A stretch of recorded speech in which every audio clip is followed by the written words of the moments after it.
Frères et sœurs, bonjour. Chaque année, le 9 novembre, la liturgie fait mémoire de la dédicace de la basilique du Latran à Rome, l'église cathédrale du pape, successeur de l'apôtre Pierre. Ainsi, nous proclamons et célébrons le lien vital et vivifiant qui unit notre communauté particulière à l'Église universelle rassemblée autour du pape.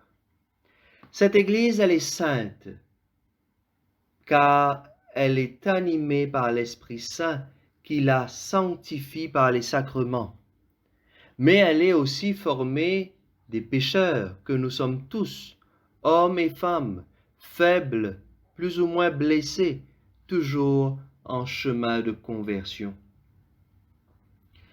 Les lectures qui nous sont proposées aujourd'hui nous viennent du livre d'Ézéchiel et de l'Évangile selon saint Jean au chapitre 2, les versets 13 à 22.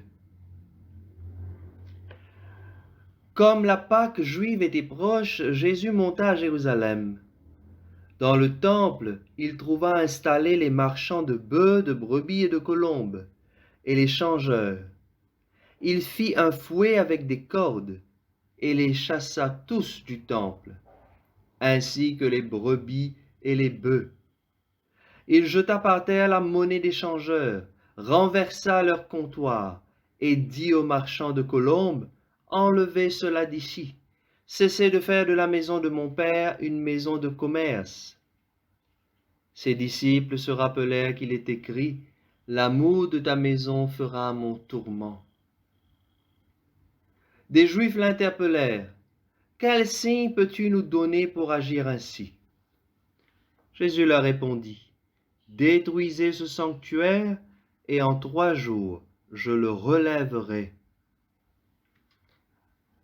Les Juifs lui répliquèrent, « Il a fallu 46 ans pour bâtir ce sanctuaire, et toi, en 3 jours tu le relèverais ?» Mais lui parlait du sanctuaire de son corps. Aussi, quand il se réveilla d'entre les morts, ses disciples se rappelèrent qu'il avait dit cela. Ils crurent à l'Écriture et à la parole que Jésus avait dite. Acclamons la parole de Dieu. Frères et sœurs, quel est le sens de cette fête que nous célébrons aujourd'hui? L'anniversaire de la dédicace de la basilique du Latran. Alors, en ce jour, j'aimerais partager avec vous une réflexion du frère Raphaël, un moine de l'abbaye Notre-Dame de Tamier. Alors, il nous dit que chaque église, qu'elle soit paroissiale ou même une cathédrale, célèbre l'anniversaire de sa propre dédicace, c'est-à-dire le jour où elle fut consacrée au culte divin. Pourtant, une église paroissiale ou même une église diocésaine ne se suffit pas à elle-même. Elle appartient à une famille beaucoup plus large. Bien que chaque église soit administrée par un curé ou un évêque pour chaque église diocésaine ou un administrateur apostolique, elle ne peut se renfermer sur elle-même en utilisant son propre langage, en propageant ses propres idéologies et ses propres lois. Non, l'Église, où qu'elle soit, elle appartient à un arbre.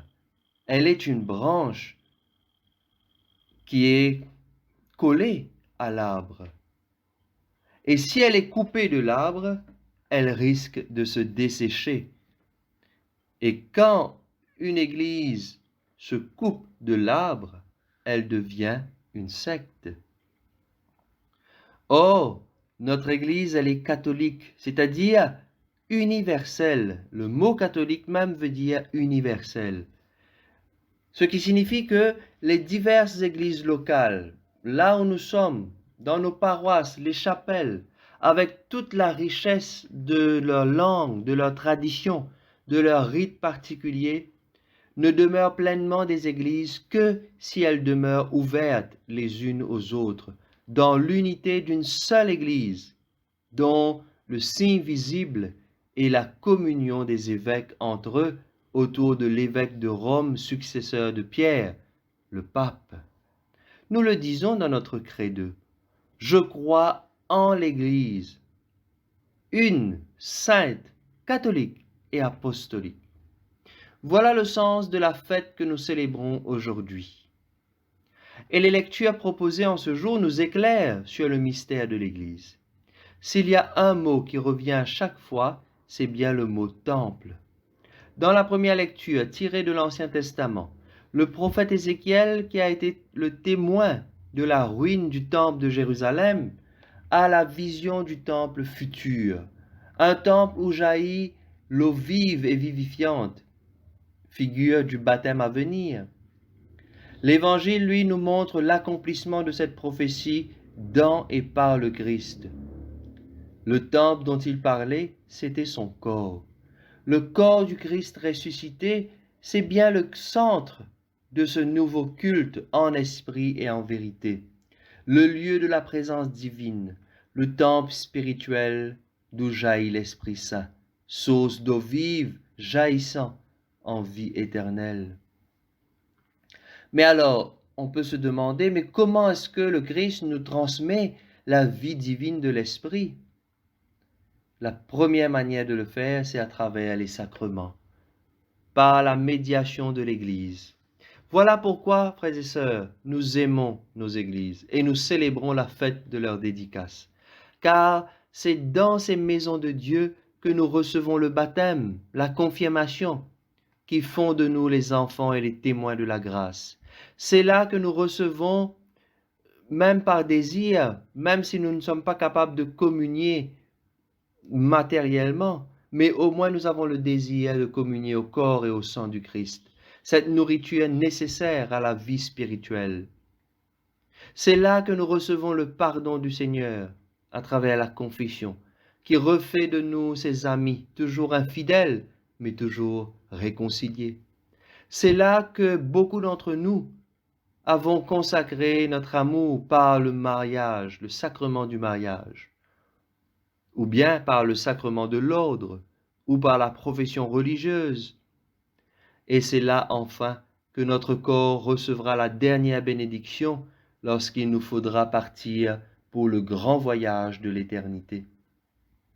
Mais bien sûr, frères et sœurs, nos églises, pierres, bâtiments, n'ont de sens que par la communauté chrétienne qui s'y rassemble, sans quoi elles ne seraient plus qu'une coque vide, un monument.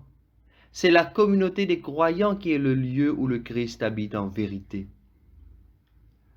Frères et sœurs, les lectures d'aujourd'hui nous font contempler le mystère de l'Église en toute sa beauté, tel qu'il se déploie dans l'histoire de notre salut.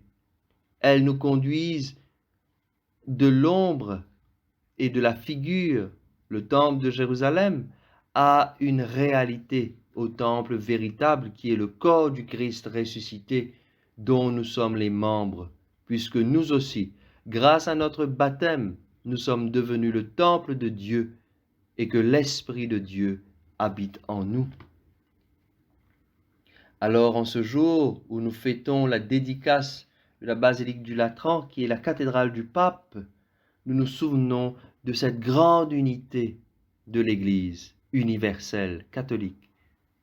Nous nous souvenons que nous appartenons à cette grande famille, que nous ne sommes pas détachés de l'Église universelle. L'Église, elle est une, et il y a une famille. Nous en faisons partie. Alors prions, frères et sœurs, pour l'unité des chrétiens. Amen.